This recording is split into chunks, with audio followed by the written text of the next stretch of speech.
Hello everyone, welcome to the Daily Forex Trading Signal. This is Sir Pipsalot.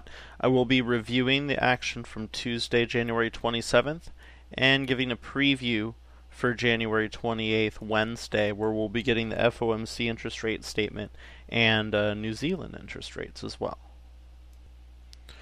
Alright, on Tuesday we had two pieces of news we were looking at. We had the German IFO business climate number came in a bit better than expected. We were thinking if it came out extremely better than expected at say 84, then we might want to buy and hold. But if it comes out less extreme than that, then you might want to wait for an up move to start to top out and then get in short. Trade against the number if it wasn't a huge surprise. So let's just go ahead and take a look at what happened. Well, we got a little of both. As you can see, saw a nice about 50 pip up move in the first minute or two. Topped out, sold off 20 pips. Eventually made a second move though, higher. Now, had you sold the general rally up here for a swing trade, I'll show you what happened. You would have been well rewarded with that reversal. So it really just depended upon the time frame you decided to exercise this. If you were way in a hurry, in and out, you probably got faked out for some money. But if you were patient and you got in against the number anywhere up here, even in that first 1 minute or so, anywhere in this region with a decent stop loss, eventually you were rewarded. So I think our strategy worked pretty well there.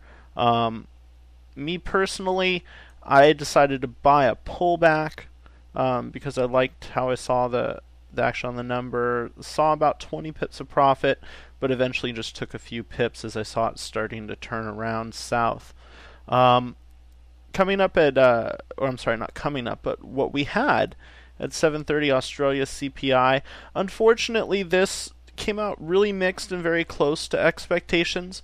We did hit a lower number on the trimmed mean, but everything else came in a little high, and so we didn't see great reaction out of Australia.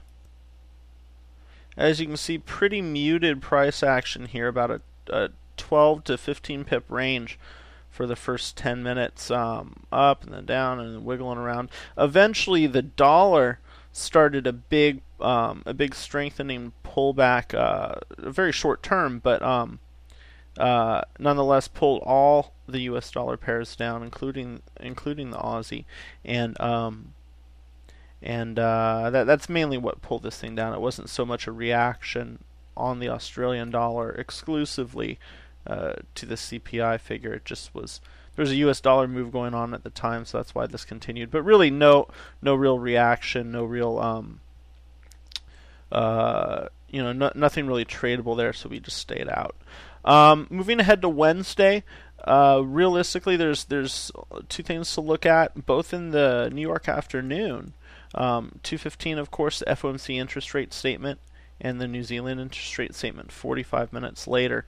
Obviously, the focus on the U.S. interest rate statement. Last meeting, they cut rates to a range of 0 to 1/4%.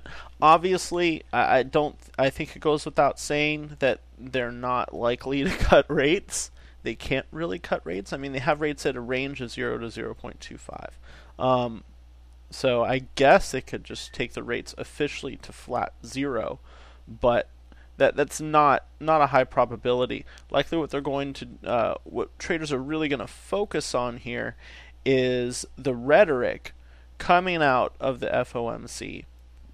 I really like the way that RBS's Greenwich Capital chief economist Stephen Stanley said in a Bloomberg article.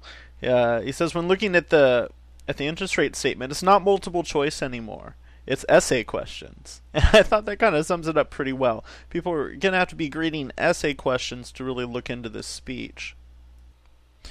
So anyways, long story short, this complicates things and kind of puts us in uncharted territory.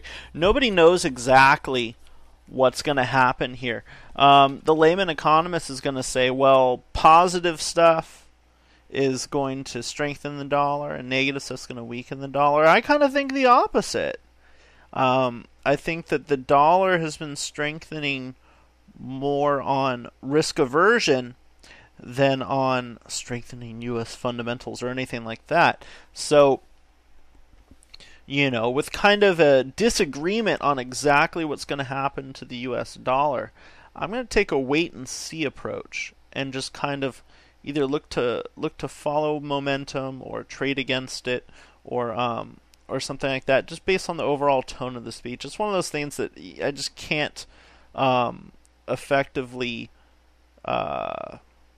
preview, just because it's all very, very dependent on subjective things. I think once we get through one of these statements where we're stuck at a zero interest rate policy, and we get through this next one, and we get to the following decision in another 6 weeks, I'll have a much better idea of specifically how you should expect to react to certain aspects. I think the safest thing to do is if they have reassuring statements about growth, about their quantitative easing, their outright asset purchases of treasuries and Fannie and Fannie securitized debt and things like that, and they're very dismissive of inflation with no mention whatsoever of deflation. I think those types of things are positive, and you'd probably be best. It's probably not the highest profit probability, but definitely the safest to go long on a yen cross, such as the Aussie yen, the euro yen, or the pound yen, not the dollar yen. Hedge yourself out of the U.S. dollar side of the trade by just going long on risk appetite. And my favorite pair for that is actually the Aussie yen. If you pick euro yen or pound yen as well.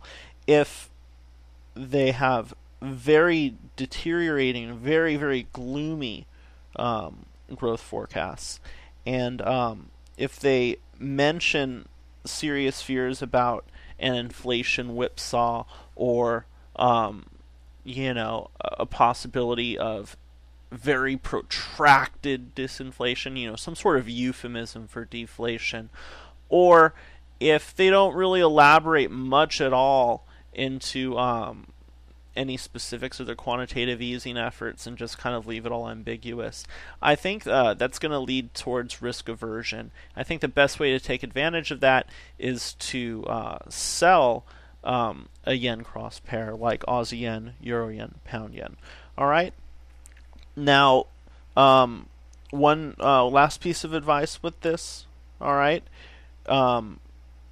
If you're not exactly sure what's coming out of this statement, then I recommend trade the volatility more than the news. If it's a confusing statement or there's pluses and minuses, just take your cues from the markets, and if it seems very surgish, very impulsive, then look to get in line with the impulse on a pullback or something.